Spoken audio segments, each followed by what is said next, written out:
Hello friends, வணக்கம். Welcome back to my channel. நீங்கள் இது வரைக்கும் நம்ம சேனலை சப்ஸ்கிரைப் பண்ணாமல் பார்த்துட்டு இருந்தீங்க அப்படின்னா சப்ஸ்கிரைப் பண்ணிவிட்டு பாருங்கள். கூடவே இருக்கிற பெல் பட்டனையும் ப்ரெஸ் பண்ணிக்கோங்க. இப்போ வாங்க நம்ம கதைக்குள்ளே போயிடலாம். கதைக்குள்ளே போகிறதுக்கு முன்னாடி இதுக்கு முன்னாடி ஒரு கதை சொன்ன பார்த்தீங்களா, அது கொஞ்சம் பாதியிலே முடிஞ்ச மாதிரி இருந்தது. எனக்குமே அப்படி தான் இருந்தது. 2வது பாகம் தொடரும் அப்படின்ற மாதிரி போட்டிருக்கிறாங்க. சரி, அது சொன்னதுக்கப்புறமா அந்த கதை எழுதுனதுக்கப்புறமா நான் அந்த கதையை கண்டிப்பாக கண்டினியூ பண்ணுறேன். இப்போ வாங்க நம்ம கதைக்குள்ளே போயிடலாம்.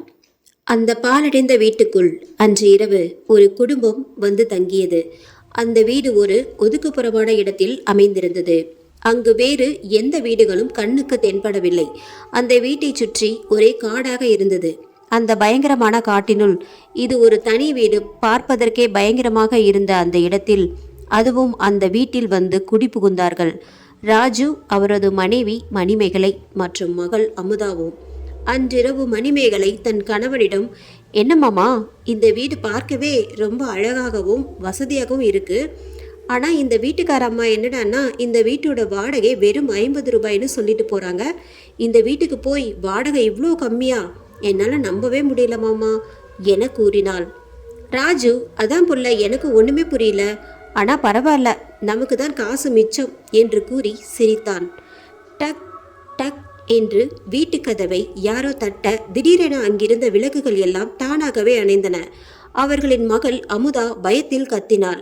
அப்போது அந்த இருட்டில் ஏதோ ஒரு கருப்பு உருவம் அவர்களை கடந்து சென்றது. அந்த உருவத்தை பார்த்து பயத்தில் கத்திய மணிமேகலை, என்னங்க இது, ஏதோ ஒரு உருவம் போற மாதிரி இருக்கு, எனக்கு ரொம்ப பயமா இருக்குங்க, வாங்க இங்க இருந்து ஓடிடலாம் என்று பதற்றமாக கூறினார். ராஜுவும் பயந்தபடியே, கொஞ்சம் இருப்புல, யாரோ கதவை தட்ட சத்தம் கேக்குது, நான் போய் யாருன்னு பாக்குறேன், நீ ஒன்னும் பயப்படாத, அமுதாவை மட்டும் பத்திரமா பார்த்துக்கோ என்று கூறி அங்கிருந்து எழுந்தவன் மெதுவாக வாசலை நோக்கி நடந்தான். மகளை அணைத்தபடியே நின்றிருந்த மணிமேகலை பயத்தில் சுற்றி முற்றிலும் பார்த்து கொண்டாள். அந்த இருட்டில் ஏதோ ஒரு உருவம் ஜன்னல் வெளியே நடமாடுவது தெரிந்தது. பயத்தில் கத்துவதற்கு வாயை திறந்த மணிமேகலையின் கழுத்தை பறந்து வந்து நெரித்தது. அங்கிருந்த ஜன்னல் துணி, அவளின் கழுத்தை நெரித்த அதே ஜன்னல் துணி அவளது பிடியில் இருந்த அந்த சின்ன குழந்தையின் கழுத்தையும் நெரித்தது. எவ்வளவு போராடியும் அவர்களால் அந்த துணியிடமிருந்து தப்பிக்க முடியாமல் தாய் சேய் இருவரும் நாக்கு வெளியே வந்து அதே இடத்தில் பரிதாபமாக இறந்து போனார்கள். இதை கவனிக்காத ராஜு வாசல் கதவை மெதுவாக திறந்து வெளியே எட்டி பார்க்க அங்கு யாருமே இல்லை. ஆனால் அவனுக்கு பின்னால் யாரோ நடக்கும் சத்தம் மட்டும் வேகமாக கேட்டது. அவன் திரும்பி தன் மனைவியை பார்க்க, இறந்து பிணமாக கிடக்கும் அவர்களின் பக்கத்தில் நின்று ராஜுவை பார்த்து சிரித்து கொண்டிருந்தது அந்த கோர உருவம். ஆ என்று பயத்தில் அலறிய ராஜு வாசல் கதவை திறந்து வெளியே ஓட ஆரம்பித்தான். அந்த உருவம் அவனை துரத்த அவன் வேகமாக ஓடி ஊர் எல்லைக்கு வந்துவிட்டான். காப்பாத்துங்க, என்னை காப்பாத்துங்க என்று அவன் அலறியும் யாருமே வரவில்லை. மூச்சு திணறி அந்த இடத்தில் நின்று ராஜு தன் பின்னால் திரும்பி பார்த்தான். ஆனால் அந்த உருவம் அங்கு காணவில்லை. திடீரென்று அவனுக்கு அருகே இருந்த ஒரு மரம் வேகமாக அசைய ஆரம்பித்தது. என்ன இது, திடீர்னு இந்த மரம் இப்படி ஆடுதே என்று நினைத்த ராஜு மெதுவாக அண்ணாந்து மரத்தின் மேலே பார்த்தான். அவன் கண்கள் பயத்தில் நடுங்கின. அங்கு மரத்தின் மேல் அந்த கோர உருவம் உட்கார்ந்து அவனை பார்த்து சிரித்து கொண்டிருந்தது. அதை பார்த்து பயத்தில் கத்திக்கொண்டே வேகமாக ஓடியவன் எதிரே வந்து கொண்டிருந்த ஒரு மஞ்சள் நிற வண்டியில் மோதி அந்த இடத்திலேயே ரத்தம் கக்கி உயிரிழந்தான். அப்போது அந்த கோர உருவம் பயங்கரமான ஒரு சிரிப்பு சத்தத்துடன் அங்கிருந்து மறைந்தது. அந்த மஞ்சள் நிற வண்டியும் அங்கிருந்து மாயமாய் மறைந்தது. சில வருடங்களுக்கு பிறகு அன்று காலை மணி 9 நெருங்கி கொண்டிருந்தது. அந்த பாலடைந்த வீட்டின் முன்னால் 50 வயதிய நிரம்பிய பெண்மணி ஒருவர், பார்ப்பதற்கு கல்லூரி மாணவர்கள் போல் காணப்பட, சிலரிடம் அந்த வீட்டை கை காட்டி ஏதோ சொல்லிக் கொண்டிருந்தார். 5 கல்லூரி மாணவர்கள் அங்கு நின்று அந்த வீட்டை பற்றி விசாரித்து கொண்டிருந்தனர். நீதி என்ற மாணவன், நாங்கள் சும்மா 2 நாள் ரிலாக்ஸ் பண்ணுறதுக்கு தான் வீடு தேட விளம்பரம் கொடுத்தோம். பட் நீங்கள் குறைஞ்ச விலையில் வீடு வாடகைக்கு கொடுக்கறதா போட்டிருந்தீங்க, அதான் உங்களுக்கு கால் பண்ணோம். எவ்வளோம்மா வீட்டு வாடகை? இன்னும் வீட்டு வாடகையை பற்றி நீங்கள் பேசவே இல்லை. அந்த வீட்டுக்கார பெண்மணி சற்று தயங்கியபடி, இருங்க தம்பி, முதல்ல வீட்டுக்குள்ளே சுற்றி பார்க்கலாம், பிறகு நான் வாடகையை பற்றி சொல்கிறேன், உள்ளே போகலாம் வாங்க என்று எல்லோரையும் அழைத்தார். கொஞ்சம் நில்லுங்கள் என்ற குரல் கேட்டு அனைவரும் திரும்பினர். அந்த வீட்டின் முன் ஒரு ஓரத்தில் பழைய அழுக்கு துணி போர்த்தப்பட்டு இருந்த ஒரு காரை காட்டியபடி நின்றிருந்தாள் பூவனா. நீதி, என்ன போனா, எதுக்கு நிற்க சொன்ன? அது என்ன பழைய கார் மாதிரி இருக்கு என்று கூறிக்கொண்டே அவன் பூவனா அருகே செல்ல அவனைத் தொடர்ந்து வினோதினி, தேவி மற்றும் முனிசும் அவனை பின்தொடர்ந்தனர். ஆனால் அந்த வீட்டு ஓனர் அம்மா அவர்கள் அந்த கார் அருகில் போவதை திரும்பி புன்னகைத்தார். அவர்கள் அந்த காரின் அருகே சென்று அந்த பழைய துணியை சற்று நகர்த்தி அந்த காரை பார்த்தனர். அது ஒரு பழைய மஞ்சள் நிற கார். அதை பார்த்த பூவனா, இது யாரோட கார்னு தெரியல, பட் ரொம்ப பழைய கார். இப்போ இந்த மாதிரி கார்லாம் பார்க்குறதே ரொம்ப கஷ்டம். முனிஸ், ஒரு வேளை அந்த வீட்டு ஓனர் அம்மாவோட காராக இருக்கும். நமக்கு எதுக்கு வம்பு? நம்ம வீடை தானே பார்க்க வந்தோம், வாங்க போகலாம் என்று அனைவரையும் அழைத்தான். நீதி அந்த காரின் துணியை மூடிவிட்டு மீண்டும் அந்த வீட்டு ஓனரிடம் வந்தான். அவனை அனைவரும் பின்தொடர்ந்தனர். நீதி, கேட்குறேன்னு தப்பாக நினைக்காதீங்கம்மா, அந்த கார் யாரோடது? அப்படி நீதி கேட்டதும் அந்த பெண்மணி அவர்கள் அனைவரது முகத்தையும் ஒரு கணம் கூர்ந்து நோக்கினார். அந்த காரா? அது முன்னாடி இங்கே இருந்த வீட்டு ஓனரோட. அவங்க வீட்டை விற்கும் போது இந்த காரையும் வித்துட்டு போயிட்டாங்க. இப்போ இந்த கார்லாம் யார் ஓட்டுறா? அதான் அப்படியே ஓரத்தில் கிடக்கட்டும்னு துணி போட்டு மூடி வச்சிருக்கேன். சரி சரி வாங்க உள்ளே போகலாம் என்று வீட்டின் கதவை திறந்தபடி உள்ளே நுழைந்தார். அவரை தொடர்ந்து எல்லோரும் உள்ளே நுழைந்தனர். அவர்கள் உள்ளே நுழைந்த மறுகணம் அந்த காரின் விளக்கு தானாக எரிந்து அணைந்தது. வீடு சற்று அலங்கோலமாக இருந்தாலும் பார்ப்பதற்கு அழகாக இருந்தது. பூவனா, தேவி, வினோ மூவரும் வீட்டை சுற்றி பார்த்து கொண்டிருந்தனர். அதே சமயம் முனிசும் நீதியும் அந்த ஓனரிடம் பேசி கொண்டு இருந்தனர். ஓனர், வீடெல்லாம் பிடிச்சிருக்கா தம்பி? நீதி, பிடிச்சிருக்குமா? நாங்கள் 2 நாள் மட்டும்தான் இங்கே தங்குவோம், அதனால பரவாயில்ல, நாங்கள் அட்ஜஸ்ட் பண்ணிக்கிறோம். முனிசு, எவ்வளோமா வாடகை? 2 நாளைக்கு. ஓனர் அம்மா, அப்போ உங்களுக்கு எந்த பிரச்சனையும் இல்லை தானே? இன்னொரு விஷயம் என்று நிறுத்தினார். நீதி, என்னம்மா அது? பரவாயில்ல சொல்லுங்க. அந்த பெண், இங்கே என்ன நடந்தாலும் நீங்கள் என்ன தப்பு சொல்லக்கூடாது. முனிசு, என்னம்மா சொல்கிறீங்க? என்ன நடக்க போகுது? புரியாமல் கேட்டான். அந்த ஓனர் அம்மாவை இருவரும் என்ன சொல்கிறாங்க இவங்க என்று புரியாமல் பார்த்தனர். அவர்கள் பார்த்த விதத்தை புரிந்து கொண்ட அந்த பெண்மணி, இல்லைப்பா, பொதுவாக சொல்கிறேன், மற்றபடி ஒன்றும் இல்லை. உங்களுக்கு வீடு ஓகேனா வெறும் 50 ரூபாய் மட்டும் வாடகை கொடுங்க. அவர் அப்படி கூறியதை கேட்டதும் முனிசும் நீதியும் ஒருவரை ஒருவர் ஆச்சரியமாக பார்த்து கொண்டனர். நீதி, என்னம்மா வெறும் 50 ரூபாயா? விளையாடாதீங்கம்மா, எங்ககிட்ட பணம் இருக்கு, எவ்வளவு வாடகைன்னு சொல்லுங்க. அந்த பெண், இல்லை தம்பி, இந்த வீட்டுக்கு வாடகை இவ்வளவுதான் நான் வாங்குவேன். நீங்கள் 1 மாதம் தங்குறதா இருந்தாலும் இவ்வளோதான். நீதி, ஆமாவா? அப்படின்னா 1 மாதம் கூட இங்கே தங்கலாம் போல இருக்கே. பட் என்ன பண்ணுறது, எங்களுக்கு காலேஜ் இருக்குது. அந்த பெண் அவர்களை பார்த்து நக்கல் சிரிப்பு ஒன்றை சிரித்தபடி, அப்போ வாடகையை கொடுத்தா நான் கிளம்பிடுவேன் தம்பி. முனிசு, ரொம்ப நன்றிங்கம்மா, இவ்வளோ கம்மியான வாடகை நாங்கள் நினச்சி கூட பார்க்கல, பட் தேங்க்யூம்மா என்று கூறி வாடகை பணத்தை அந்த பெண்மணியிடம் கொடுத்து வீட்டை சுற்றி பார்க்க இருவரும் விரைந்தனர். அந்த பெண்மணி அங்கிருந்து கிளம்பினாள். எல்லோரும் ஆளுக்கொருவராக அந்த இடத்தை சுத்தம் செய்து கொண்டிருந்தார்கள். அப்போது தேவி அங்கு இருந்த ஒரு அறையில் ஏதோ ஒரு பொருள் துணியால் மூடியிருப்பதை பார்த்து அதன் அருகில் சென்றாள். அந்த அறையில் ஒரு கட்டில் மட்டும் இருந்தது. அவள் அந்த பொருள் அருகே நடந்து சென்று அதன் துணியை விளக்கினாள். அது ஒரு முகம் பார்க்கும் கண்ணாடி. அப்போது திடீரென்று பின்னாடி ஏதோ ஒரு நிழல் அவளை கடந்து சென்றது போல் அவள் உணர்ந்தாள். அப்போது அவள் முதுகில் யாரோ கை வைத்தது கண்டு திடுக்கிட்டு திரும்பினாள். அவள் பின்னால் வினோ மற்றும் பூவனாவும் நின்றிருந்தார்கள். பூவனா, என்ன தேவி இப்படி திரும்புற? பயந்துட்டியா? வினோ, அதான் பயந்துட்டாங்க போல இருக்கு மேடம். ஏய், இங்கே நின்றுக்கிட்டு அப்படி என்னத்தை நீ கண்ணாடியில் பார்த்துட்டு இருக்க? தேவி, என்ன நக்கலா உங்களுக்கு? இந்த கண்ணாடி மட்டும் துணி போட்டு மூடி இருந்துச்சு, அதான் திறந்து பார்த்தேன். எதுக்கு இந்த கண்ணாடியை மூடி வச்சிருக்காங்க? பூவனா, ஆமாடி, தங்க போகிறது 2 நாள், இதில் உனக்கு ஆராய்ச்சி வேற. பேசாமல் வாங்க, வீடை கொஞ்சம் சுத்தம் பண்ணியாச்சு, எடுத்து வந்ததை சாப்பிட்டு ரெஸ்ட் எடுப்போம் என்று கூறியபடி மூவரும் வெளியே வந்தார்கள். அவர்கள் சென்ற மறுவினாடி அந்த துணி பறந்து வந்து அந்த கண்ணாடியை மூடியது. முனிசு, நீதி இருவரும் பெண்கள் மூவரையும் நக்கல் செய்து பேசிக்கொண்டே இருந்தார்கள். மதிய உணவுக்கு பின்னர் அனைவரும் சிறிது நேரம் கண்ணசந்து தூங்கினார்கள். அசதியில் உறங்கிய அனைவரும் வீட்டு வாசல் கதவு டக் டக் என்று தட்டும் சத்தம் கேட்டு விழித்தனர். முதலில் எழுந்த பூவனா, எந்திரிங்க எந்திரிங்க, மணி 7:30 ஆகுது, நம்ம ரொம்ப நேரம் தூங்கிட்டோம் என்று எல்லாரையும் எழுப்பினாள். கதவை தொடர்ந்து தட்டும் சத்தம் கேட்ட நீதி, யார்டா இந்த கதவை இப்படி தட்டுறாங்க?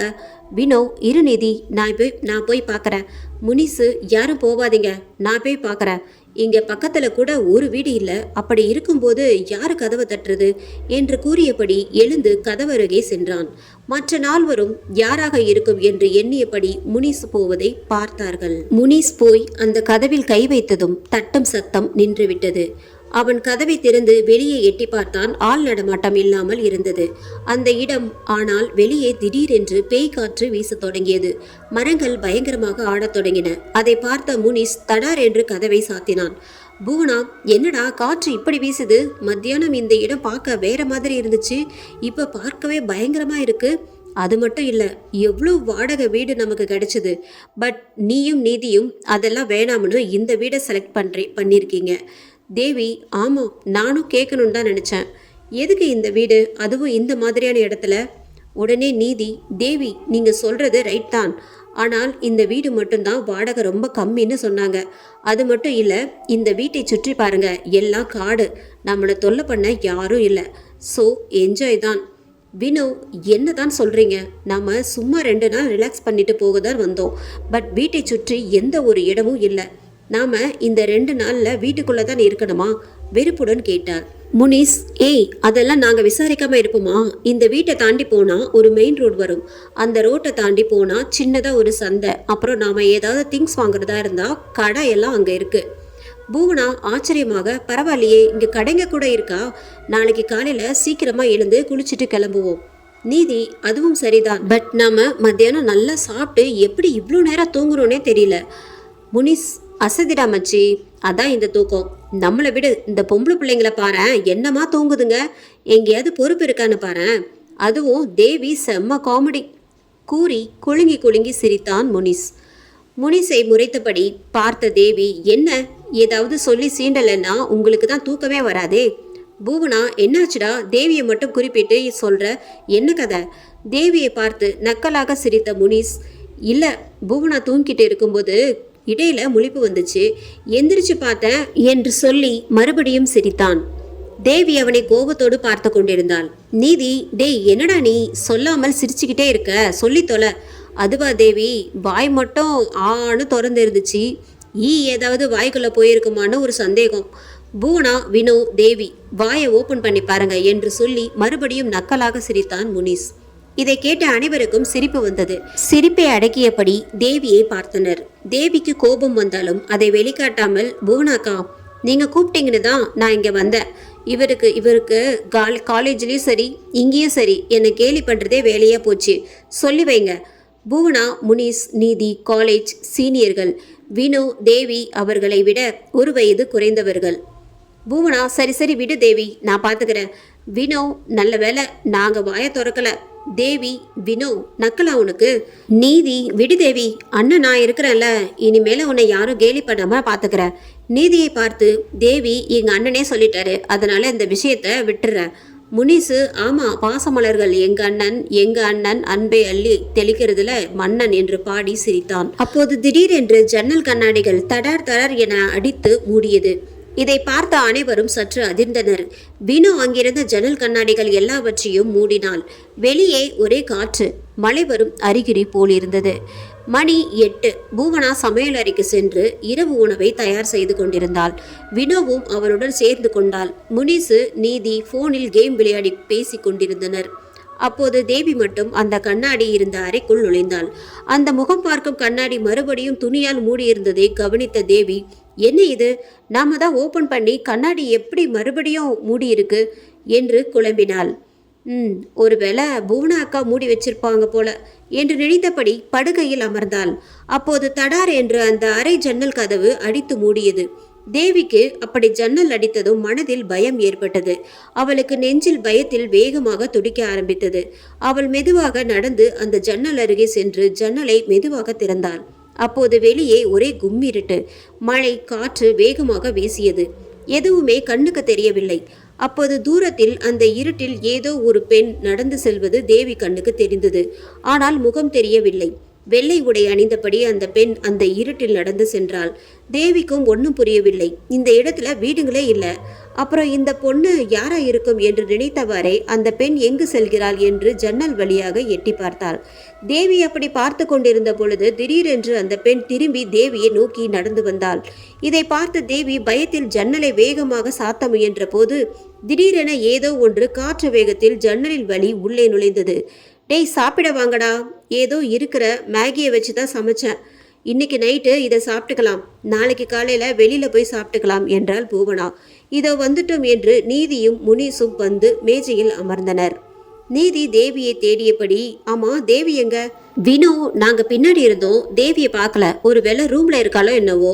முனிசு, அந்த மேடம் என்ன பண்றாங்க, போய் சாப்பிட கூட்டிட்டு வா. வினு தேவியை தேடி ரூமுக்கு சென்றாள். அங்கு தேவி அந்த முகம் பார்க்கும் கண்ணாடி முன் நின்று மெதுவாக தலைவாரியபடி ஏதோ முணுமுணுத்து கொண்டிருந்தாள். இதை கவனித்த வினு அவளை, தேவி சாப்பிடவா, எல்லாரும் உனக்காக வெயிட் பண்றாங்க என்றாள். ஆனால் தேவி அதை காதில் வாங்காமல் தலைவாரி கொண்டிருந்தாள். வினு எரிச்சலுடன் வேகமாய் போய் அவள் தோள்பட்டையில் கை வைத்தாள். கை வைத்ததும் திரும்பியது தேவி அல்ல, முகம் முழுவதும் எரிந்து அகோரமாக காட்சியளித்த ஒரு உருவம். அதை பார்த்த வினு பயத்தில் ஆ என்று அலறியபடி கீழே விழுந்தாள். யாரா இப்படி கத்துறது என்று கேட்டுக்கொண்டே வெளியே இருந்த மூவரும் ரூமை நோக்கி ஓடினார்கள்.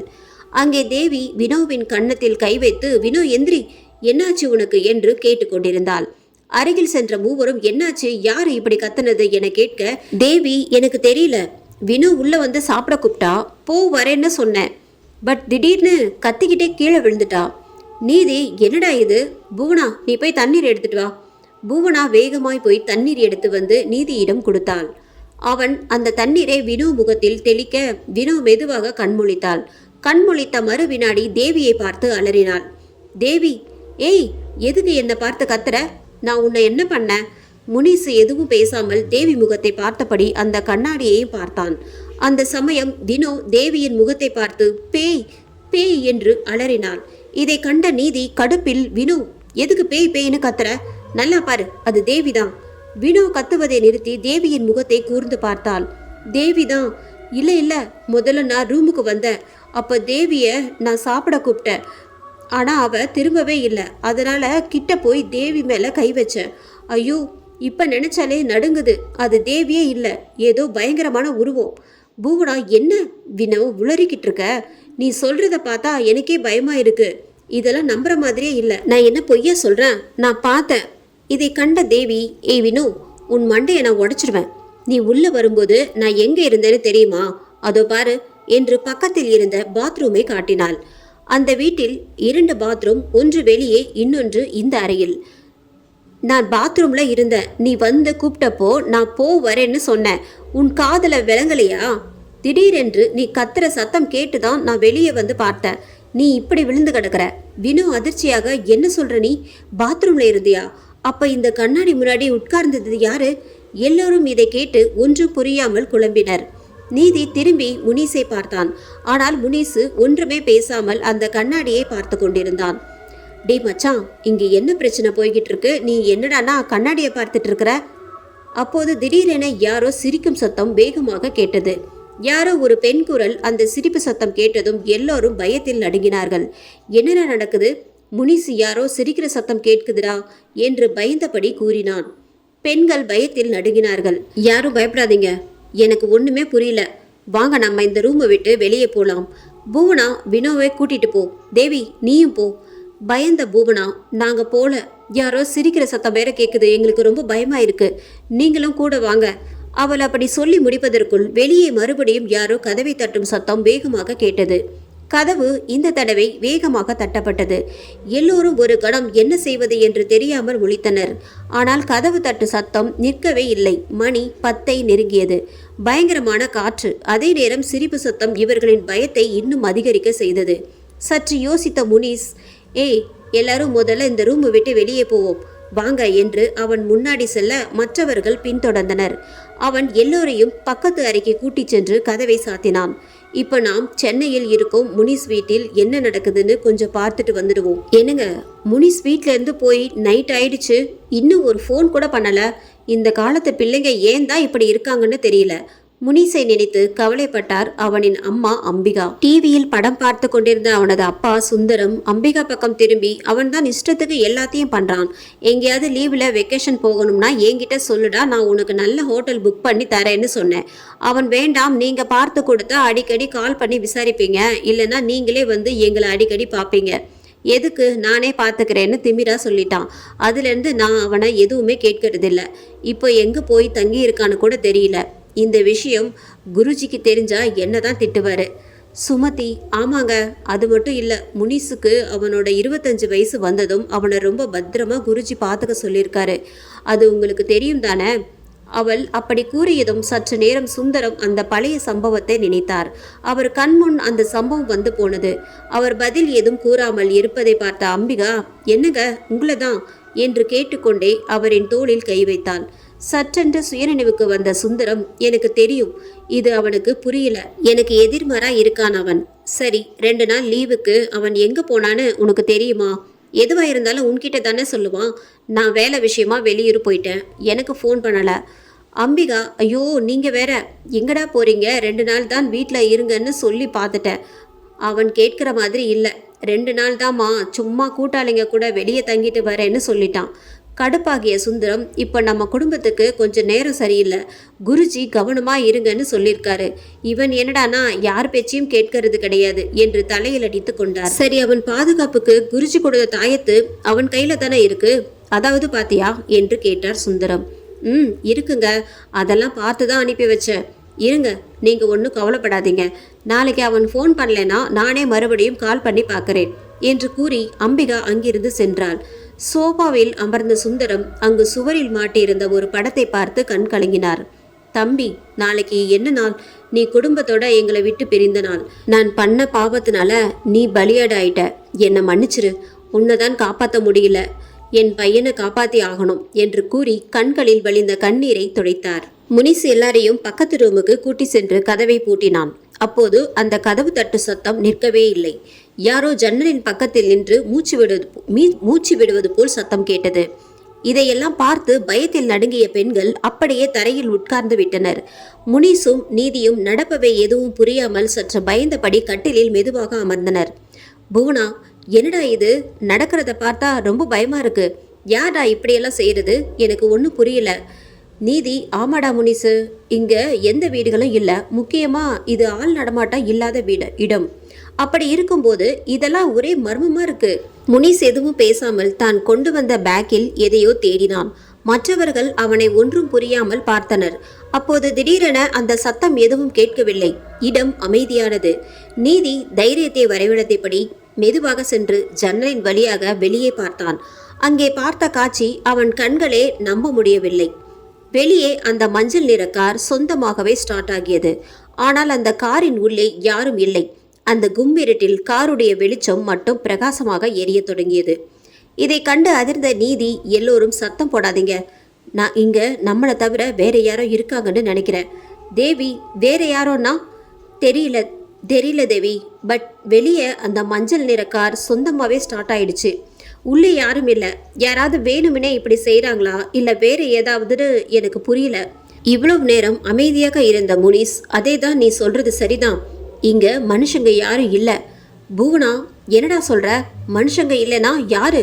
கொஞ்ச நேரம் இருங்க என்று அங்கிருந்து எழுந்து முனிசு பேக்கில் இருந்த ஒரு சின்ன பையை எடுத்தான். அதில் இருந்த திருநீரை அறை முழுவதும் தூவி விட்டான். என்னடா பண்ற? எதுக்கு திருநீரை இங்க தூவிக்கிட்டு இருக்க? முனிஸ், மச்சான், இந்த வீட்டில் ஏதோ ஒரு கெட்ட சக்தி இருக்கு, அதை என்னால் உணர முடியுது. அது மட்டும் இல்லை, நான் அதை என் கண்ணால் பார்த்தேன். இதை கேட்டு மற்றவர்கள் அதிர்ச்சியில் அப்படியே உறைந்து போனார்கள். அவர்கள் பயத்தின் உச்சிக்கு சென்றனர். தேவி, என்ன சொல்றீங்க? அப்போ இந்த வீட்டில் பேய் இருக்கா? ஐயோ, இப்போ என்ன பண்ணுறது? நம்ம எல்லோரும் சாக போகிறோமா என்று பயத்தில் உளறினாள். ஏய், வாயை கொஞ்சம் மூடு, சும்மா ஏதாவது உளராத, கோபத்துடன் கூறினான் முனிஸ். அப்போது அந்த கார் வெளியில் ஆர்ன் அடிக்கும் சத்தம் இவர்களுக்கு வேகமாக கேட்டது.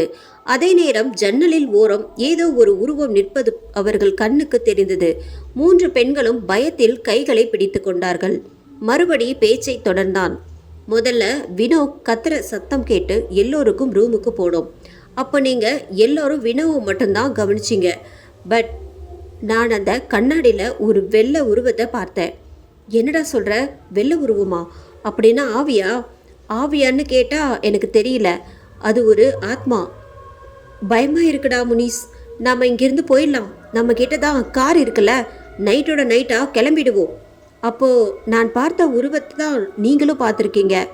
ஐயோ, நினச்சாலே உடம்பெல்லாம் நடுங்குது. அதோட முகம் நெருப்பில் கருகி போன மாதிரி இருந்துச்சு. அப்படின்னா நம்ம முதல்ல இங்கிருந்து கிளம்பிடலாம் என்று அவசரப்படுத்தினாள் தேவி. ஏய், கொஞ்சம் அமைதியாக சொல்கிறத கேளுங்க. கடுப்பில் முனிசு அப்படி கூறினான். பூனா, டேய் எப்படிடா அமைதியாக இருக்க முடியும்? சினிமா படத்தில் தான் இப்படி பேயெல்லாம் பார்த்துருக்கோம். இப்போ நாமளே அதுக்கிட்ட மாட்டிக்கிட்டோம். எப்படி வீடு போய் சேர போகிறோம்னே தெரியல. கடவுளே காப்பாத்து என்று அழுதபடியே கடவுளை வேண்டினாள். டேய், அவங்க சொல்கிறதும் ரைட் தானே, பேசாமல் இங்கிருந்து போயிடலாண்டா. மச்சான், நீயும் புரியாமல் பேசாத. நாம் இங்கிருந்து போக முடியாது. அப்படி போனால் நம்ம உயிருக்கு ஆபத்து. அதை புரிஞ்சுக்கோ முதல்ல. இதை கேட்டு எல்லோருமே அதிர்ச்சியானார்கள். என்னடா சொல்கிற? அப்போது அந்த ஆவி இப்போ இருக்கிற வேகத்தில் நம்மளை ஏதாவது பண்ணியிருக்கலாமே. பட் நமக்கு எதுவும் ஆகலையே. அதுக்கு காரணம் இதோ என்று தன் கையில் கட்டியிருந்த தாயத்தை காட்டினான். அவன் கையில் சின்னதாய் ஒரு மந்திரித்த தாயத்தை கட்டியிருந்தான். அப்போதுதான் அவன் கையில் இருந்த தாயத்தை பார்த்தனர் எல்லோரும். பேச்சை தொடர்ந்த முனிஸ் பக்கத்து ரூம்ல இருந்த கண்ணாடியில நான் பார்த்த உருவம் எரிஞ்சு போய் இல்லை. ஆனால் அது நமக்கு தெரிஞ்ச முகம்தான். அவன் என்ன சொல்றான்னு யாருக்கும் புரியவில்லை. அவன் மறுபடியும் பேச ஆரம்பித்தான். அப்போது ஜன்னல் கண்ணாடிகள் வேகமாக அடித்து மூடின. அவர்கள் இருந்த அறை கதவு வேகமாக தட்டப்பட்டது. அப்போது முனிஸ் மெதுவாக கதவின் பக்கத்தில் போய் காதை வைத்து கேட்டான். யாரோ மூச்சு விட்டபடி வெளியே நடமாடுவது அவனுக்கு கேட்டது. அவன் அவர்களின் பக்கம் திரும்பி, நாம இந்த ரூம்ல இருக்கிற வரைக்கும் தான் நமக்கு பாதுகாப்பு. அதுவும் நீங்க யாரும் என்னை விட்டு தனியாக போகக்கூடாது. ஏன்னா இந்த தாயத்தை என் கையில இருக்கிற வரைக்கும் நமக்கு ஒன்றும் ஆகாது. இது என்னோட அம்மா நான் வீட்டில இருந்து கிளம்பும் போது என் கையில கட்டிவிட்டது. எதுக்கு கட்டிவிட்டாங்கன்னு அப்ப புரியல, இப்ப புரியுது. சரிடா, அந்த உருவத்தை கண்ணாடியில பார்த்தேன்னு சொன்னியே, எப்படி இருந்துச்சு? அது அது வந்து தயங்கினான் முனிஸ். நீதி சொல்லுடா மச்சான், எப்படி இருந்துச்சு? டேய், காலையில் நமக்கு இந்த வீட்டை வாடகைக்கு விட்ட அந்த பொம்பளையை தாண்டா நான் கண்ணாடியில் பார்த்தேன். ஆத்மாவா? இதை கேட்டு நால்வரும் அதிர்ந்தனர். ஒருவரை ஒருவர் பயத்தில் பார்த்து கொண்டனர். என்ன சொல்றீங்க? அப்போ அந்த பொம்பளை பேயா? எனக்கு ஒன்றும் புரியல தேவி. அந்த பொம்பளை கண்ணாடியில் என்னை பார்த்து முறைச்சா. அந்த பார்வை ரொம்ப பயங்கரமாக இருந்துச்சு. நம்மளை எதுவும் செய்ய முடியல. காரணம் என்னோட தாயத்து. அதனாலே தான் உங்களை இந்த அறைக்கு நான் கூட்டிகிட்டு வந்தேன். எனக்கு ஒன்று மட்டும் புரியல. எதுக்கு அந்த பொம்பளை நம்மளை இந்த வீட்டுக்கு கூட்டிகிட்டு வரணும்? அதுவும் வாடகை 50 ரூபாய்ன்னு சொன்னுச்சு. அந்த கார் யாரோடது? தலையே சுத்துதுடா. நாம இங்கிருந்து எப்படி மச்சான் தப்பிச்சு போறது? முனிஸ், வேற வழியே இல்லை. அப்பாவுக்கு தான் கால் பண்ணியாகணும். வினோ, நம்மளே இந்த ஆத்மா கிட்ட மாட்டிக்கிட்டு இருக்கோம். இந்த நேரத்துல அங்கிள் எப்படிடா? அப்பா மட்டும் இல்லை, கூட வரப்போறது குருஜி அர்ஜுன் ரெட்டி, மிகப்பெரிய சாமியார். அவரு இங்க வந்தாதான் நம்மளை காப்பாற்ற முடியும். யார் அந்த குருஜி?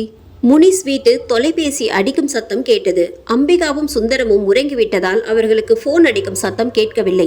தொடர்ந்து போன் அடிக்கும் சத்தம் கேட்டு கிச்சன் பக்கத்தில் உறங்கிக் கொண்டிருந்த அவன் வீட்டு வேலைக்காரம்மா மது தூக்கத்திலிருந்து விழித்தாள்.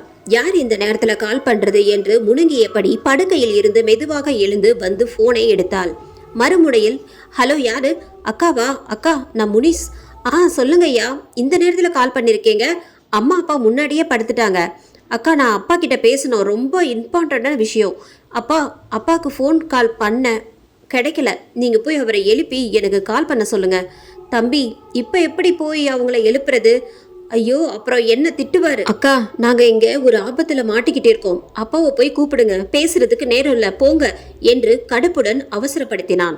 அவன் அவ்வாறு கூறியதும் மது, இருங்க தம்பி என்று போனை கீழே வைத்துவிட்டு சுந்தரத்தின் அறையை நோக்கி சென்றாள். அறை முன்னால் நின்று ஐயா ஐயா என்று கதவை தட்டினாள். அறை கதவு வேகமாக தட்டப்பட்டதை கேட்டு தூக்கத்திலிருந்து விழித்தனர் அம்பிகாவும் மற்றும் சுந்தரமும். வேகமாக எழுந்து வந்து கதவை திறந்தார் சுந்தரம். வெளியே மது நிற்பதை கண்ட சுந்தரம், என்ன ஆச்சு மது? எதுக்கு இப்போ கதவை தட்டின? ஐயா, முனிசு தம்பி கால் பண்ணாரு. உங்க போனுக்கு கால் பண்ணாராம், கிடைக்கலையாம். அதான் வீட்டு போனுக்கு அடிச்சாரு என்றாள் மது. அவள் குரல் கேட்டதும் அம்பிகாவும் படுக்கையில் இருந்து எழுந்து வந்தார். அம்பிகா, இந்த நேரத்துல எதுக்குங்க அவன் கால் பண்ணான்? என்ன ஆச்சுன்னு தெரியலையே. என்ன மது சொன்னான் அவன்? ஐயா, தம்பி லைன்ல தான் இருக்காரு, உங்ககிட்ட அவசரமா பேசணும்னு சொன்னாரு என்று போனை கை காட்டினாள். சுந்தரமும் அம்பிகாவும் போனை நோக்கி விரைந்தனர். முனிஸ், நான் அப்பா பேசுறேன். அப்பா என்று தடுமாறினான். அவன் தடுமாற்றத்தை கண்ட சுந்தரம், என்னையாச்சு, இத்தனை மணிக்கு கால் பண்ணிருக்க, மணி 12 ஆகுது. அப்பா, உங்ககிட்ட சொல்லாம வந்தது என்னோட தப்பு தான். நாங்க இப்போ பெரிய ஆபத்துல இருக்கோம், எங்களை நீங்க தான் காப்பாத்தணும். அதிர்ச்சியான சுந்தரம், என்னடா சொல்ற, ஆபத்தா? பக்கத்துல இருந்த அம்பிகா, என்னாச்சுங்க என்று அவரது தோலை பிடித்து உலுக்கினாள். தொடர்ந்த முனிஸ், அப்பா, குறைஞ்ச வாடகையில வீடு இருக்குன்னு பேப்பர்ல விளம்பரம் வந்துச்சு, அதை நம்பி நாங்க இங்க வந்தோம். இங்க ஒரே ஒரு வீடு மட்டும்தான் இருக்கு. காலையில ஒரு லேடி தான் வீட்டை சுத்தி காட்டிட்டு போனாங்க. இப்போ இங்க நடக்கிறத பார்த்தா ரொம்ப பயமா இருக்கு. சுந்தரம், குறைஞ்ச வாடகையா? ஆமாப்பா, வெறும் 50 ரூபாய் தான் வீட்டு வாடகை. அதை கேட்டு அதிர்ந்தார் சுந்தரம். 50 ரூபாயா? அப்பா, என்னப்பா ஆச்சு? சுந்தரம் தன்னை சுதாரித்து கொண்டு, இப்ப எங்க இருக்கீங்க? மத்தவங்க எங்க? எல்லாரும் என் கூட தான் இருக்காங்கப்பா. என்னென்னமோ மர்மமா நடக்குதுப்பா. இந்த வீட்டில் ஏதோ கெட்ட சக்தி இருக்குப்பா, அதை நான் உணர்ந்தேன். இப்போ எங்களை காப்பாத்திக்கிட்டு இருக்கிறது என் கையில இருக்கிற தாயத்து தான்.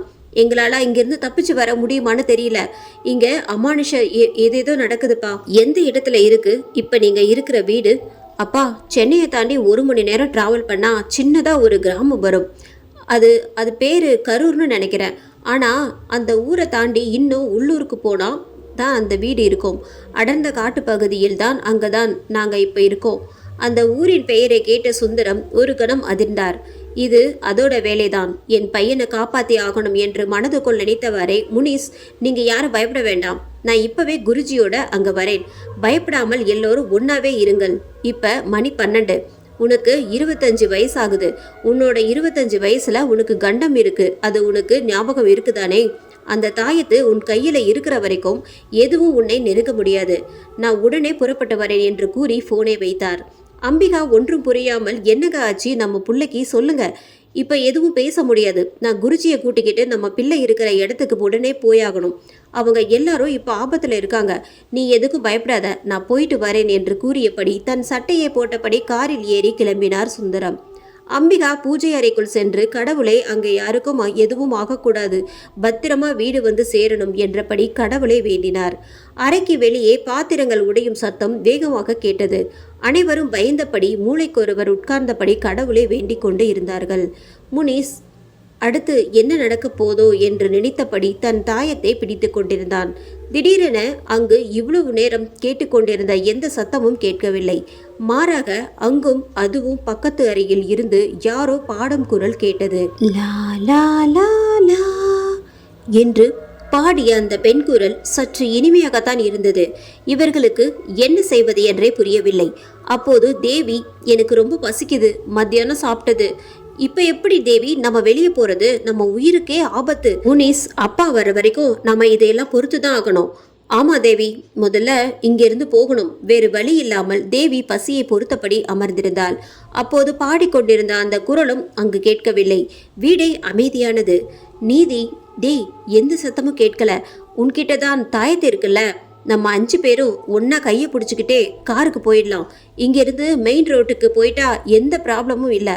சற்று யோசித்த முனிஸ், இருந்தாலும் நம்ம இங்கிருந்து தப்பிக்க முடியும்னு நினைக்கிறியா? நீதி, முடியுமான்னு நினைக்கிறது வேற. இப்போ முக்கியம், நாம இந்த வீட்டை விட்டு சீக்கிரம் போகணும். பூனா அங்கிள் இங்கே வரேன்னு சொல்லியிருக்காரே. புரியாமல் பேசாத பூனா, அது வரைக்கும் நம்ம இங்கே உயிரோடு இருக்க முடியுமான்னு எனக்கு தோணலை. நாம இங்கிருந்து வெளியே போயிட்டா அங்கிள் கிட்ட கால் பண்ணி சொல்லிக்கலாம். அப்போ எனக்கு ஓகே தான். எல்லோரும் என் பின்னாடியே வாங்க. நான் ரூம் கதவை ஓப்பன் பண்ணுறேன். யாரும் ஓடிராதீங்க. நல்ல ஞாபகம் வச்சுக்கோங்க. ஓகே ஓகே என்று எல்லோரும் தயாரானார்கள். முனிஸ் ரூம் கதவை மெதுவாக திறந்தான். வெளியே ஒரே இருட்டு. ஆனால் யாரும் இல்லை. அவர்கள் வாசலை நோக்கி செல்லும் போது மேலிருந்து சிவப்பு நிறத்தில் ஏதோ சொட்டு சொட்டாக நீதியின் கையில் விழுந்தது. என்ன இது? கையில சிவப்பா ஏதோ ஒழுகுது என்றபடி கையை முகர்ந்து பார்த்தான். அது இரத்த வாடை. அவனுக்கு பயத்தில் கை கால்கள் உதறியது. அப்போது அந்த குரல் கேட்டது. ஹா, யாரும் இங்கிருந்து தப்பிச்சு போக முடியாது, நான் விடமாட்டேன். எல்லோரும் சத்தம் வந்த திசையை தேடியபடி மெதுவாக அண்ணாந்து மேலே பார்த்தனர். அங்கு அந்த உருவம் அந்தரத்தில் தொங்கியபடி இவர்களை பார்த்து கோரமாக சிரித்தது. என்ன சொல்ற சுந்தரம்? உங்ககிட்ட நான் சொன்ன விஷயத்த நீ மறந்துட்டியா? கோபமாக கேட்டார் குருஜி. சுந்தரம், சாமி அது மறக்கக்கூடிய விஷயமா? நான் வீட்டில் இல்லை சாமி, வேலை விஷயமா வெளியே போயிட்டேன். அதுக்குள்ள இப்படி ஆயிடுச்சு. எனக்கே தெரியாம என் மகன் வெளியே போயிட்டான். எப்படியாவது அவனை காப்பாற்றணும் சாமி என்று கூறினார் வந்த கண்ணீரை மறைத்தபடி. சரி, இப்போ அங்க என்ன நடக்குது? அதுகிட்ட இருந்து எப்படி அவங்களால? குருஜி பேச்சை நிறுத்தினார். சாமி, என் பையன்கிட்ட நீங்க கொடுத்த அந்த தாயத்து இருக்கு. அவன் இங்கிருந்து போகும்போது என் மனைவி அவன் கையில கட்டி விட்டுட்டா. அதனால எந்த ஆபத்தும் இல்லை. சுந்தரம் இவ்வாறு கூறினார். முட்டாள், நீ நினைக்கிறது தப்பு. இனிமேல் தான் ஆபத்தே இருக்கு. சுந்தரம், என்ன சாமி சொல்றீங்க? நீங்க கொடுத்த தாயத்து அவன் கையில இருக்கும்போது அந்த ஆத்மாவை எப்படி என் பையனை நெருங்க முடியும்? அது அவன் பாதுகாப்புக்காகத்தான். ஆனால் இப்போ அவனுக்கு 25 வயது பூர்த்தி அடையுது. அந்த தாயத்து இப்போ அதோட சக்தியை இழந்துடுச்சு. அவன் மட்டும் இல்ல, அவன் கூட இருக்கிற எல்லாருக்கும் ஆபத்து இருக்கு. அந்த ஆத்மா இப்போ ரொம்ப ஆவேசமா இருக்கும். அது மட்டும் இல்ல, உனக்கும் அங்க ஆபத்து இருக்கு. அதை மறந்துடாத. உன்னை எப்படியாவது அங்க வர வைக்கணும் தான் அந்த ஆத்மா இவ்வளவு நேரம் அவங்கள ஒன்றும் பண்ணாம இருக்கு. இப்போ நீ அங்க வர்றது அதுக்கு தெரியும். இனிமேல் தான் அதோட ஆட்டம் ஆரம்பம். சீக்கிரம் வண்டியை அந்த வீட்டுக்கு விட சொல்லு. இன்னைக்கு சூரியன் அஷ்டமனம் ஆகிறதுக்குள்ள அந்த ஆத்மாவை நான் அழிச்சாகணும். இல்லைனா அது இன்னும் ஆவேசமாக ஆயிடும். உன்னோட வம்சத்தையே அழிச்சிடும். இதை கேட்ட அதிர்ந்த சுந்தரம், டிரைவர் வண்டியை வேகமா அந்த ஊருக்கு விடுங்க என்றார் பதற்றத்துடன். அவர்களது வண்டி காற்று வேகத்தில் அந்த ஊரை நோக்கி விரைந்தது. அது அந்தரத்தில் தொங்குவதை கண்ட பெண்கள் அங்கேயே அலறினர். அவர்களால் அங்கிருந்து நகர முடியவில்லை. நீதியும் முனிசும் அவர்கள் கையை பிடித்த இழுத்தபடி எல்லோரும் சீக்கிரம் ஓடிடலாம் வாங்க என்று கத்திக்கொண்டே வாசல் கதவை திறந்து கொண்டு ஓடினார்கள். பூவனாவும் வினோவும் அவர்களை தொடர்ந்து ஓடினார்கள். காற்று வேகமாக வீசியது. அந்த ஆத்மா அவர்களை நோக்கி பறந்து வந்தது. ஒரு வழியாக நால்வரும் காரை நோக்கி ஓடினார்கள். எப்படியாவது தப்பித்து விடலாம் என்ற எண்ணத்துடன். ஆனால் அவர்கள் ஒரு விஷயத்தை மறந்துவிட்டார்கள். அவர்கள் கார் அருகில் சென்றபோது தேவி அங்கு இல்லை. அதை திடீரென்று கவனித்த முனிஸ், தேவி எங்கடா? ஆமா, தேவியை காணோம். நம்ம கூட தானே வந்தா, எங்க போனான்னு தெரியலையே. தேவி தேவி என்று கூப்பிட்டான். சத்தம் இல்லை.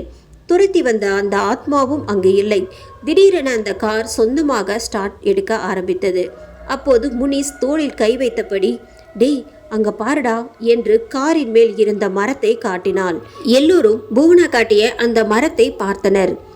மரத்தின் மேல் தேவி உட்கார்ந்தபடி அவர்களை பார்த்து சிரித்து கொண்டிருந்தாள். இதை கண்டு எல்லோரும் அதிர்ந்தனர். பயத்தில் என்ன செய்வதென்று அவர்களுக்கு தெரியவில்லை. முனிஸ் அவர்களை அங்கேயே நிற்கும்படி கூறிவிட்டு மெதுவாக தேவி உட்கார்ந்து இருந்த அந்த மரத்தருகே சென்றான். இவர்கள் மூவரும் பயத்தில் அவனை பார்த்தபடி நின்றிருந்தனர். முனிஸ் மரத்தின் பக்கத்தில் நின்று, தேவி தேவி ஏன் அங்க உட்கார்ந்திருக்க? வா போலாம் என்று பயந்தபடி அவளை கூப்பிட்டான். அவள் எதுவும் பேசாமல் அவனை பார்த்து பற்களை கடித்தாள். அவளது முகம் கோரமாக மாறியது. இதை பார்த்த முனிஸ் பயத்தில் இது தேவி இல்ல, பேய் என்று கத்தியபடி அங்கிருந்து ஓட முயன்றான். ஆனால் மரத்தின் மேல் உட்கார்ந்திருந்த தேவி அங்கிருந்து பறந்து வந்து முனிஸின் கழுத்தை பிடித்தாள். அவன் கழுத்தை அவள் பிடித்ததும் முனிசுவால் மூச்சுவிட முடியாமல் கத்தினான். இதை கண்ட மற்ற மூவரும் முனிஸ் முனிஸ் என்று கத்தியபடி அவன் அருகே ஓடி வர அங்கிருந்த மரத்தின் கிளைகள் நீண்டு வந்து அவர்களது கழுத்தை பிடித்தது. எல்லோரும் மூச்சு திணறியபடி அலறினர். அவர்களால் தப்பிக்கவே முடியவில்லை. ஓம் காளி நீலி பத்ரகாளி என்று மந்திரத்தை உச்சரித்தபடி அங்கு வந்தார் குருஜி. அவரை தொடர்ந்து சுந்தரமும், ஐயோ சாமி, இந்த பசங்களா, காப்பாத்துங்க என்றபடி அங்கு வந்து சேர்ந்தனர். குருஜி தொடர்ந்து மந்திரங்களை உச்சரித்தபடி கொண்டு வந்திருந்த தீர்த்த நீரை தேவியின் மீது தெளித்தார். முனிஸ்வின் கழுத்தை பிடித்திருந்த தேவி அந்த தீர்த்தம் பட்டதும் ஆ என்று கத்தியபடி முனிஸ்வின் காலடியில் மயங்கி விழுந்தாள். மற்றவர்கள் கழுத்தை பிடித்திருந்த அந்த கிளைகளும் அங்கிருந்து மறைந்தன. அவர்கள் மூச்சு திணறியபடி குருஜியின் அருகில் வந்தனர். முனிஸ் மயங்கி தேவியை தட்டி எழுப்பினாள். கன்னத்தில் அடித்தும் லேசாக கண்களை திறந்தாள். அவளுக்கு அங்கு நடந்தது எதுவும் நினைவில் இல்லை. சுந்தரம் குருஜியை பார்த்து, சாமி இப்ப என்ன பண்றது? அது கண்டிப்பாக இந்த இடத்தை விட்டு போயிருக்காது. முனிசும் மற்றவர்களும் புரியாமல் சுந்தரத்தையும் குருஜியையும் பார்த்தனர். ஆமா, இது தற்காலிகம்தான். இதை அடியோடு அழிக்கணும். இப்ப இங்க அதுவும் இந்த வீட்டு வாசலில் ஒரு பூஜையை செய்யணும். ஆனால் அந்த பூஜையில் நீயும் உன் பையனும் உட்காரணும். ஆனால் சூரியன் உதயமாகிறதுக்குள்ள நான் இந்த பூஜையை செஞ்சாகணும். இப்போ மணி விடிய கால 2. நான் பூஜைக்கு எல்லாவற்றையும் தயார் பண்றேன். கொஞ்சம் இருங்க சாமி என்று அவரை நிறுத்திய முனிஸ், எதுக்கு நானும் அப்பாவும் இங்க உட்காரணும்? எங்களுக்கும் இந்த ஆத்மாவுக்கும் என்ன சம்பந்தம் என்று குழப்பமாக கேட்டான். மற்றவர்களும் ஒன்றும் புரியாமல் அவர்களை பார்த்தனர். குருஜி சுந்தரத்தை பார்த்து, இப்போ நீ உன் மகன் கிட்ட சொல்ல வேண்டிய கட்டாயம். நடந்த விஷயத்த சொல்லு. அப்போது மீண்டும் காற்று பலமாக வீசி அங்கு அந்த ஆத்மா சிரிக்கும் சத்தம் வேகமாக கேட்டது. சுற்றி முற்றியும் பார்த்து பயத்தில் நடுங்கிய மற்றவர்கள் குருஜியின் அருகில் போய் நின்றனர். அந்த ஆத்மானால உங்களை ஒன்றும் பண்ண முடியாது, நீ நடந்ததை சொல்லு என்று கூறியபடி பூஜைக்கான வேலையை தொடங்கினர். முனீஸ்வும் மற்றவர்களும் இங்கு என்னதான் நடக்குது என்று புரியாமல் சுந்தரத்தை பார்த்தனர். சுந்தரம் அந்த சம்பவத்தை கூறத் தொடங்கினார். 8 வருஷத்துக்கு முன்னாடி நானும் என்னோட நண்பனும் இந்த ஊருக்கு வேலை விஷயமாக வந்திருந்தோம். அப்போ நாங்கள் இந்த ஊரில் தனியாக தங்குறதுக்கு ஏதாவது வாடகை வீடு கிடைக்குமான்னு விசாரித்தோம். அப்போ தான் அங்கே உள்ள சில பேர் இந்த வீட்டை பற்றி சொன்னாங்க. அதாவது இந்த வீட்டில் ஒரு பொண்ணும் அவனோட 10 வயது பையனும் இருக்காங்க. இது அவங்க புருஷன் சொந்தமாக கட்டின வீடு. அவர் இறந்துட்டதால அவங்க இங்கிருந்து எங்கேயும் போக விரும்பாமல் இந்த வீட்டிலேயே இருந்துட்டாங்க. அவங்க வயிற்று பொழப்புக்காக இந்த வீட்டை வாடகைக்கு விட்டாங்க. அதுவும் வாடகை ரொம்ப கம்மி, 50 ரூபாய் தான். அவங்க அந்த வீட்டில் இருக்கிற ஒரு ரூமில் தங்கிக்கிட்டாங்க. வெளியூரில் இருந்து வர்றவங்க வீடு வாடகைக்கு வேணும்னா இங்கே தான் வருவாங்க. அப்போ அந்த கார் வழிமறித்து கேட்டான் நீதி. அந்த கார் அவங்களுடைய தான். எங்காவது வெளியில் போகிறதுனா அவங்க இந்த காரில் தான் யூஸ் பண்ணுவாங்க. அப்படிதான் ஒரு நாள் நானும் என்னோட நண்பன் மோகனும் இங்கே வந்து தங்கியிருந்தோம். மோகன் யாருப்பா? என்கிட்ட நீங்கள் இப்படி ஒரு ஃப்ரெண்டு இருக்காருன்னு சொன்னதே இல்லை வினாவினான் முனிஸ். அவன் இப்போ உயிரோடு இல்லை. அவனுக்கு குடும்பம் எதுவும் கிடையாது. அவன் ஒண்டிக்கட்ட தான். ஆனால் என்று கூறி அழுகியே அடக்கியபடி தொடர்ந்தார். நாங்கள் இங்கே வந்து தங்கினோம். அந்த பொண்ணு நல்லா பாடுவா. அதை நாங்கள் இங்கே வந்த முதல் நாளே கேட்டோம். எங்ககிட்ட 50 ரூபாய் வாடகை பணத்தை வாங்கிட்டு எத்தனை நாள் வேணாலும் தங்கிக்கோங்க சார்னு சொல்லிட்டு போனாங்க. அன்னைக்கு நைட் தான் அந்த சம்பவம் நடந்துச்சு. அனைவரும் அவர் சொல்வதை கூர்ந்து கேட்டனர். அன்னைக்கு நைட்டு நாங்கள் எங்கேயும் வெளியே போல, வீட்லேயே என்ஜாய் பண்ணலாம்னு முடிவெடுத்து சரக்கு வாங்கிட்டு வந்து குடித்தோம். நான் அதிகமாக குடிக்கல. மோகன் லிமிட் இல்லாமல் குடித்தான். சிறிது நேரம் கழித்து 2 பேருமே மயங்கிட்டோம். நல்லா தூங்கிட்டு இருக்கும்போது யாரோ கத்துற சத்தம் வேகமாக கேட்டுச்சு. என்னால் போதையில் எந்திரிக்கவே முடியல. எப்படியோ முயற்சி பண்ணி எந்திரிச்சேன். யார் அப்படி கத்துறதுன்னு பார்த்தா பக்கத்து ரூமில் இருந்து தான் சத்தம் வந்துச்சு. பக்கத்தில் இருந்த மோகனையும் காணோம். போய் பார்த்தா, என்னாச்சுப்பா? பதற்றமான குரலில் கேட்டான் முனிஷ். அந்த படுபாவி மோகன் அந்த பொண்ணு வாழ்க்கைய போதையில சீரழிச்சு விஷயம் அப்பதான் எனக்கு தெரியும். அது மட்டும் இல்ல, அதை தடுக்க வந்த அவனோட பையன் மண்டைய கண்ணாடி பாட்டிலால உடைச்சி அடிச்சிருக்கான். அவன் அங்கேயே இறந்து போயிட்டான். அவள் அங்கேயே கத்தி கதறினான். அதிக போதையில் இருந்த மோகன் அவளது கழுத்தை பிடித்து நெருக்கினான். அதையெல்லாம் அதிர்ச்சியில் பார்த்து கொண்டிருந்த என்னால் ஒன்றும் செய்ய முடியல. அப்ப இருந்த நிலைமையில என்னால் ஒன்றுமே பண்ண முடியல. சுயநலமாக யோசிச்சுட்டேன். இந்த விஷயம் வெளியே தெரியாமல் பார்த்துக்கணும். தெரிஞ்சா எங்கள் வாழ்க்கையே போயிடும்னு நினச்சி நாங்கள் அந்த வேலையை செஞ்சோம். அம்மா பிள்ளை 2 பேருமே உயிரோடு இல்லை. சத்தியமா மோகன் அந்த போதையில் அப்படி ஒரு தப்பை பண்ணுவான்னு நான் நினச்சி கூட பார்க்கல. எப்படியோ தட்டு தடுமாறிபடி போய் அவன் முகத்தில் தண்ணியை ஊற்றுனேன். பிறகு விடியறதுக்குள்ளே ஏதாவது பண்ணியாகணும்னு நினச்சி நான் இந்த வீட்டு பக்கத்தில் ஒரு பெரிய குழியை வெட்டினேன். அவசரமாக அந்த ரத்தத்தை சுத்தம் பண்ணிட்டு 2 பேரும் சேர்ந்து தட்டு தடுமாறி அவங்கள இழுத்துக்கிட்டு வந்து குழியில் போட்டோம். யாரும் பார்க்காத வண்ணம் அந்த குழிக்குள்ளே மண்ணை போட்டு மூடிவிட்டு அங்கிருந்து எங்கள் திங்ஸ் எல்லாம் எடுத்துக்கிட்டு நைட்டோட நைட்டாக அங்கிருந்து காரில் கிளம்பிட்டோம். அந்த சம்பவம் நடந்து இந்த ஊரில் யாருக்கும் தெரியாது. அவங்க 2 பேரும் வேற எங்கேயோ போயிட்டாங்கன்னு நினச்சி எல்லோரும் சும்மா இருந்துட்டாங்க. அதனால் எந்த ப்ராப்ளமும் இல்லைன்னு நினச்சிட்டோம். ஆனால் அங்கிருந்து வந்த 2வது நாள்லேயே மோகன் அவனோட வீட்டில் ரத்தம் கக்கி செத்து கிடந்தான்.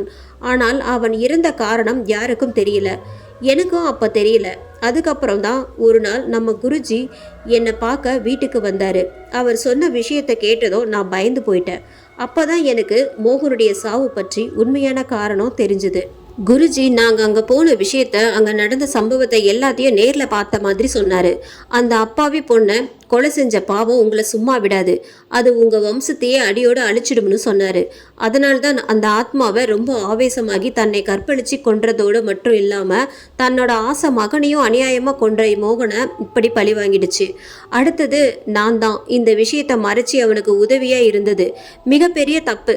அதனால அதோட கோபம் என் பக்கம் திரும்பியது. என் பக்கம்னா என்னோட வம்சத்தையே அழிக்கணும்னு நினைச்சது அந்த ஆத்மா. மோகன் ஒரு தனிமரம். எனக்கு குடும்பம் இருக்கு. ராஜான்னு ஒரே ஒரு தம்பி மட்டும்தான் இருந்தான். உன்னோட சித்தப்பா சித்திய அவனோட ஆசை மகளையும் கொன்னது இந்த ஆத்மாதான் என கூறி கதறினார். முனிஸ், என்னப்பா சொல்றீங்க? சித்தப்பா ஏதோ கார் ஆக்சிடெண்ட்ல குடும்பத்தோட இறந்ததாக சொன்னீங்க. ஆமாம் முனிஸ், எனக்கும் உன் சித்தப்பாவுக்கும் குடும்ப பிரச்சனை காரணமாக ரொம்ப வருஷமாக பேச்சுவார்த்தை இல்லை. அதனாலே அவன் ரொம்ப வருஷமா ஆச்சு நம்ம வீட்டுக்கு வந்து. அது உனக்கும் தெரியும். ஆனால் அவனை எப்படியோ அந்த ஆத்மா இங்கே வர வச்சு அவன் குடும்பத்தையே கொன்னுடுச்சு. நான் பண்ண பாவத்துக்கு அவன் பலியாயிட்டான். அவனுக்கு என்ன பிரச்சனை, எதுக்கு இந்த வீட்டுக்கு வந்தான், எதுவுமே புரியாத புதிர். அவன் என் கூட தொடர்புல இல்லாததுனால என்னால் அவனை எச்சரிக்கவோ காப்பாற்றவோ முடியல முனிஸ். இன்னைக்கு வரைக்கும் என்னையும் நம்ம குடும்பத்தையும் அது விட்டு வச்ச காரணம் குருஜி நம்ம கூட இருக்கிறதுனால தான். நம்ம வீட்டில் இருக்கிற எல்லாருடைய கையிலும் அவர் மந்திரிச்ச கொடுத்த தாயத்து இருக்கு. அது உன் கையிலையும் இருக்கு. குறுக்கிட்ட பூவனா, அங்கிள், முனிஸ் கையில் 2 தாயத்து இருக்கு. சுந்தரம், ஆமாம்மா 2 தாயத்து தான். அது ஒரு தாயத்து குருஜி பூஜை செஞ்சு வீட்டில் இருக்கிறவங்க எல்லார் கையிலையும் கட்டிவிட்டது. இன்னொரு தாயத்து அவனுக்கு 25 வயசுல கண்டம் இருக்கு. அந்த சமயம் அவன் வீட்டை விட்டு வெளியே போகிற நிலைமை வந்தா இந்த தாயத்தை அவன் கையில் கட்டிவிட சொன்னார். ஆனால் 25 வயசு பிறந்துருச்சுன்னா அவன் கையில் இருக்கிற தாயத்து அதோட சக்தியை இழந்துடும். அப்போதுதான் முனிஸுக்கு அந்த தாயத்தை எதனால் ஆபத்தில் இருந்தும் காப்பாற்றவில்லை என்ற உண்மை புரிந்தது. அந்த நாள் இன்னைக்கு தான். முனிஸ்க்கு இப்ப 25 வயசு என்று கூறினார். அப்போதுதான் இன்னைக்கு முனிஸ் பிறந்தநாள் என்று எல்லோரும் ஞாபகம் வந்தது. ஆனால் வாழ்த்துக்கள் சொல்ல முடியாத ஒரு சூழ்நிலை. என்னையும் உன் மூலமாக இங்க வர வச்சிருச்சு அந்த ஆத்மா என்றார் சுந்தரம். அப்போ அம்மா என்று பதறினான் முனிஸ். பதறாத, இங்க வர்றதுக்கு முன்னாடியே நம்ம வீட்டை சுத்தி பாதுகாப்பு வளையத்தை குருஜி போட்டுட்டாரு. அம்மா பத்திரமா இருக்காங்க என்றார் சுந்தரம். அந்த வீட்டு வாசலில் பூஜைக்கான எல்லா ஏற்பாடுகளையும் செய்து முடித்திருந்த குருஜி அவர்கள் பக்கம் திரும்பி, பூஜை ஆரம்பமாக போகுது, எல்லாரும் இங்க வந்து உட்காருங்க, இந்த வீட்டை பார்த்தபடி உட்காருங்க. முனிஸ், சுந்தரம், நீங்க 2 பேரும் உங்க சட்டையை கலட்டி வச்சுக்கிட்டு இந்த வேஷ்டியை கட்டிக்கிட்டு இந்த மந்திர வளையத்துல வந்து உட்காருங்க. குருஜி சொல்லுக்கிணங்கி அப்பா மகன் இருவரும் வேஷ்டியை கட்டி கொண்டு அந்த மந்திர சக்கரத்துல வந்து உட்கார்ந்தனர். மற்றவர்கள் வீட்டை பார்த்தபடி பயபக்தியோடு வாசலின் முன்னாடி உட்கார்ந்திருந்தனர். பலமான காற்றோடு மழையும் இருட்டா தொடங்கியது. அந்த இடமே இருட்டில் மூழ்கியது. பூவனா, வினோ, தேவி மூவரும் கைகளை கோர்த்தபடி அமர்ந்திருந்தனர். நீதி அடுத்து என்ன நடக்கப் போகுதோ என்ற பதற்றத்தில் அமர்ந்திருந்தான். குருஜி மந்திரங்களை உச்சரிக்க ஆரம்பித்தார். ஓமகுண்டத்தில் நெருப்பை மூட்டி அதில் ஏதேதோ மந்திரங்களை உச்சரித்தார். அப்போது அந்த ஆத்மாவுடைய சிரிப்பு சத்தம் கேட்டது. அந்த சிரிப்பு சத்தத்தை கேட்ட அனைவரும் நடுங்கினர். அப்போது குருஜி முனிஸின் முகத்தை பார்த்து, நீ இப்போ வீட்டுக்குள்ள போகணும். முனிஸ் சற்று தயங்கியபடி, சாமி, நான் போய் அதனால் ஒன்றும் செய்ய முடியாது. ஆனால் உன்னை அது தடுக்கும். என்ன செய்யணும் சாமி? உள்ள போய் அந்த கண்ணாடியில் இருக்கிற ரூம்ல நீ இந்த குங்குமத்தை தூவி விட்டு வரணும். அதுவும் அந்த கண்ணாடி மேல குங்குமம் அதிகமா படணும் என்று கூறி அவன் கையில் அந்த குங்குமச்சிமிலை கொடுத்தார். அவன் நெற்றியில் மந்திரத்தை ஜெபித்து திருநீரை இட்டார். ஆனால் ஒன்றும் ஞாபகம் வச்சுக்க, நீ குங்குமத்தை தூவி விட்டு வெளியே வந்துட்டேன்னா திரும்பி பார்க்காம நடந்து வந்து இந்த சக்கரத்துல உட்காரணும். மனசுல வச்சுக்கோ என்றார் குருஜி. அங்கிருந்து எழுந்து முனிஸ் தைரியத்தை வரவழைத்து கொண்டு வீட்டினுள் நுழைந்தான். அவனுக்கு ரூமை நோக்கி நடக்கும்போது பயத்தில் வியர்த்து கொட்டியது. அவன் நடக்கும்போது யாரோ அவன் பக்கத்தில் நின்று மூச்சு விடும் சத்தம் அவனுக்கு கேட்டது. ஜன்னல் துளிகள் காற்றில் பறந்தன. அப்போது அந்த குரல் அவன் காதருகே கேட்டது. முனிஸ், முனிஸ், என்னை விட்டுருங்க, நான் எந்த தப்பும் பண்ணல. ஆனா என்னை அநியாயமா கொன்னுட்டாங்க. அந்த பாவமான குரல் கேட்டதும் அப்படியே நின்று விட்டான் முனிஸ். அவன் நிற்பதை கவனித்த குருஜி, சீக்கிரம் போ, உன்னை அது தடுக்குது, யோசிக்காத போ. அவர் குரலை கேட்டவுடன் அவன் வேகமாக ரூமை நோக்கி நடந்தான். குங்குமத்தை அந்த கண்ணாடியிலும் அந்த அறை முழுவதும் தூவிவிட்டு அங்கிருந்து திரும்பி பார்க்காமல் வேகமாக வந்து சக்கரத்தில் அமர்ந்தான் முனிஷ். அப்போது, சாமி, முடிஞ்சிச்சா, அந்த ஆத்மா போயிடுச்சா என்று கேட்டான் முனிஷ். ஆமா சாமி, எந்த ஒரு சத்தமும் காணோம். குருஜி, இல்லை, இது முடிவு இல்லை. உன்னால் இந்த காரியத்தை செய்ய முடியாது. அதனால தான் உன் சார்பில் உன் பையனை செய்ய சொன்னேன். ஆனால் நீ இப்போ இந்த சக்கரத்துக்குள்ளே இருக்கிறது தான் உனக்கு நல்லது. மறுபடியும் மந்திரங்களை உச்சரிக்க தொடங்கிய குருஜி சிறிது நேரம் கழித்து, முனிஸ், இப்போ நீ செய்ய போகிற விஷயம் கொஞ்சம் ஆபத்தானது. ஆனால் நீ இதை செஞ்சாதான் அந்த ஆத்மாவை அடியோடு அழிக்க முடியும். இல்லைனா அது நம்ம எல்லார் உயிரையும் எடுத்துடும். அவன் கூறியதை கேட்ட அனைவரும் ஒரு நிமிடம் அதிர்ச்சியானார்கள். பரவாயில்ல சாமி, எல்லோரையும் காப்பாற்றி ஆகணும், அதுக்காக நான் எதையும் செய்ய தயாராயிருக்கேன் என்றான் முனிஷ். அவனை கலங்கிய கண்களோடு பார்த்த சுந்தரம், என்னை மன்னிச்சிருடா என்று சொன்னார். இந்த பாவியல தான் எல்லாமே என்றார் குற்ற உணர்வியல். அப்பா, தப்பு பண்ணது உங்க நண்பன், அவன் பண்ண தப்பை மறைச்சது மட்டும்தான் நீங்க பண்ண தப்பு. நீங்க கவலைப்படாதீங்க, இன்னைக்கு அதுக்கு ஒரு முடிவு கட்டிடலாம். சாமி சொல்லுங்க, நான் இப்ப என்ன பண்ணணும் என்று கேட்டான் தைரியமாக. நீ இங்கிருந்து போய் வீட்டு பக்கத்துல இந்த 2 ஆத்மாவை, அதாவது அம்மாவையும் அந்த பையனையும் போட்டு புதைச்ச சமாதிக்கிட்ட போகணும். சாமி, அவங்கள புதைச்ச இடத்த நான் எப்படி கண்டுபிடிக்கிறது? நான் என் கழுத்துல உள்ள மாலையை உனக்கு தருவேன், அதை நீ போட்டுட்டு போ. அந்த இடத்த அந்த மாலையே உனக்கு காட்டி கொடுக்கும். அப்போ ஓகே சாமி. அந்த சமாதிக்கு நீ போயிட்டேனா உன் கையில் நான் கொடுக்குற இந்த சூலத்தை அங்கே நீ ஓங்கி குத்தணும். ஆனால் இதை நீ சீக்கிரம் செய்து முடிக்கணும். இந்த மாலையை போட்டுக்கோ என்று கூறி மாலையை அவன் கழுத்தில் போட்டார். அவன் கையில் அந்த சூலத்தை கொடுத்து சீக்கிரம் போ என்று கத்தினார். அவன் அங்கிருந்து சமாதியை தேடி நடந்தான். திடீரென்று வீட்டினுள் உள்ளிருந்து ஏதோ அலறும் சத்தம் கேட்டது. காற்று வேகமாக வீச அந்த இடமே சிரிப்பு சத்தத்தில் மூழ்கியது. என்னை அழிக்க முடியாதுடா, எல்லாரையும் நான் விடமாட்டேன், சிரிப்பொலி கேட்டது. முனிஸ் அந்த வீட்டின் பக்கத்தில் செல்ல அவனுக்கு அந்த மாலையின் அருளால் அந்த சமாதி தென்பட்டது. ஆனால் அவனால் அந்த சமாதியை நெருங்க முடியவில்லை. பலத்த காற்று அவனை தடுத்தது. தடுமாறினான். அதே சமயம் குருஜி 2 பொம்மைகளை நெருப்பின் அருகில் வைத்து தொடர்ந்து மந்திரங்களை உச்சரித்தார். மற்றவர்கள் பயத்தில் உறைந்திருந்தார்கள். அப்போது வீட்டின் உள்ளிருந்த அலறிய சத்தத்துடன் பறந்து வந்தது அந்த ஆத்மா. அது பார்ப்பதற்கு பயங்கரமாக காட்சியளித்தது. அலங்கோலமான துணி, வாயில் இரத்தத்துடன் காணப்பட்ட அதை கண்டு எல்லோரும் பயத்தில் நடுங்கினார்கள். ஆனால் அது அலறிக்கொண்டே வந்து மின்னல் வேகத்தில் குருஜியின் கழுத்தை நெரித்து, இருப்பினும் அவர் தொடர்ந்து மந்திரங்களை உச்சரித்தார். மற்றவர்கள் சாமி சாமி என்று அலறினார்கள். காற்று சீற்றத்தால் சமாதியை நெருங்க முடியாமல் இருந்த முனிஷ் பாய்ந்து சென்று அந்த சமாதியின் மேல் சூலத்தை குத்தினான். ஆ என்ற பயங்கர சத்தத்துடன் அங்கிருந்து மறைந்தது அந்த உருவம். காற்று வேகத்தில் அலறியபடி வந்த அந்த 2 ஆன்மாக்களும் குருஜி வைத்திருந்த அந்த பொம்மைக்குள் புகுந்தன. அந்த பொம்மைகள் 2லும் மந்திரத்தை ஓதி அதனை நெருப்பினுள் எரித்தார் குருஜி. அதே சமயம் வீட்டில் இருந்த அந்த கண்ணாடி எரிந்து சாம்பலாகியது. அந்த மஞ்சள் நிற காரம் எரிந்து சிதறியது. ஆக இப்போதுதான் எல்லோரும் நிம்மதி பெருமூச்சு விட்டனர். முனிஸ் அவன் அப்பாவை பிடித்து கொண்டான். குருஜி, அந்த ஆத்மாவை அடியோடு அழிச்சாச்சு, இனிமேல உங்க குடும்பத்துக்கு எந்த ஆபத்தும் இல்லை. எல்லாரும் குருஜியை நன்றியோடு வணங்கினார்கள். நீதி, ஐயோ, ஒரு சினிமா படத்தை பார்த்த மாதிரி இருக்கடா மச்சான் என்றான்.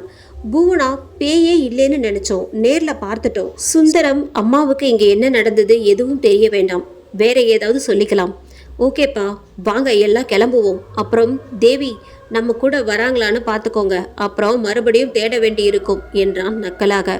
தேவி அவனை பார்த்து முறைக்க முனிஸ் அவளை பார்த்து கண்ணடித்தான். அங்கிருந்து கிளம்பிய அவர்களின் வண்டி சென்னையை நோக்கி கிளம்பியது. இந்த எபிசோடு உங்களுக்கு பிடிச்சிருந்தது அப்படின்னா நம்ம சேனலை மறக்காம சப்ஸ்கிரைப் பண்ணுங்க, லைக் பண்ணுங்க, முடிஞ்சா ஷேர் பண்ணுங்க. நன்றி, வணக்கம்.